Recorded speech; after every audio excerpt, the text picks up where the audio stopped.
আমার নাম মনিরা। ছোটবেলা থেকেই আমি খুবই সহজ সরল। ভেতরে কষ্ট থাকলেও মুখে হাসি রাখি।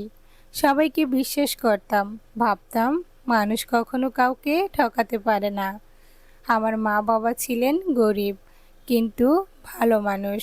আমার আশেপাশের মানুষজন মনে হতো খুব আপন, বন্ধু, আত্মীয়, পরিচিত সবাই। তারা বলতো, তুমি অনেক ভালো মেয়ে, তোকে আমরা ভালোবাসি। তখন বুঝিনি ভালোবাসার পেছনে কেউ কেউ স্বার্থ লুকিয়ে রাখে। যখন আমার চাকরি হলো, তখন সবাই একসাথে, খুশি, আদর, ফোন, দাওয়াত। কিন্তু ধীরে ধীরে দেখলাম, যখন কিছু দিতে পারি না, তখন আমার কথা মনে থাকে না কারো। বন্ধুরা বলতো, কাজে ব্যস্ত আছি। আত্মীয়রা বলতো, তোর খবর রাখার সময় হয় না। তখন বুঝলাম, আমি আসলে কারো প্রয়োজনের সময়ের জন্যই গুরুত্বপূর্ণ ছিলাম। একটা সময় এসেছিল, আমি খুব অসুস্থ ছিলাম। হাসপাতালে ভর্তি, কেউ আসেনি। একজন ছিল, খুব ভালোবাসতাম। ভাবতাম সব ছেড়ে দিলেও সে আমাকে ছাড়বে না। কিন্তু সেও তখনই দূরে সরে গেল। যখন আমি টাকার সমস্যা পড়লাম, বলল, তুমি তো আমাকে নিরাপত্তা দিতে পারো না। আর আমি বোকার মতো কাঁদতে কাঁদতে শুধু বললাম, আমি তো শুধু ভালোবেসেছিলাম, বিনিময়ে কিচ্ছুই চাইনি। একটা সময় আমার পাশে কেউ ছিল না, না বন্ধু, না প্রিয় মানুষ, না আত্মীয় স্বজন।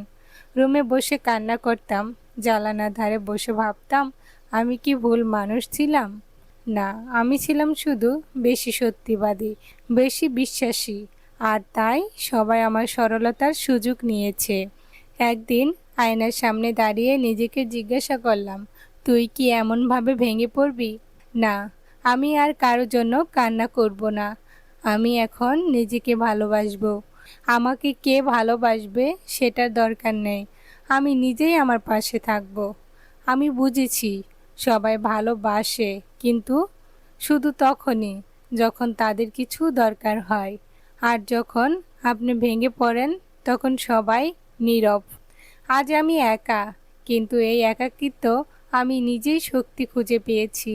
আমি শিখেছি কিভাবে একটা কাপ চা বানিয়ে নিজেকে শান্ত করা যায়, একটা বই পড়ে সময় কাটা যায়, একটা আয়নার দিকে তাকিয়ে নিজেকে শ্রদ্ধা করা যায়। আমি আর অপেক্ষা করি না কারো ফোনের, কারো মেসেজের, কারো ভালোবাসার জন্য। আজ আমি একা, কিন্তু শান্ত। আমি একা, কিন্তু সত্যি।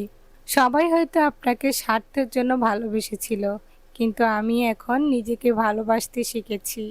জীবনে একা হতেই হবে যদি সত্য থাকতে চাও, কিন্তু সে একাকিত্ব একদিন তোমাকে সবচেয়ে বড় শক্ত মানুষ বানাবে। ভিডিওটা ভালো লাগলে লাইক, কমেন্ট, শেয়ার আর চ্যানেলটি সাবস্ক্রাইব করে আমাদের সাথে থেকো।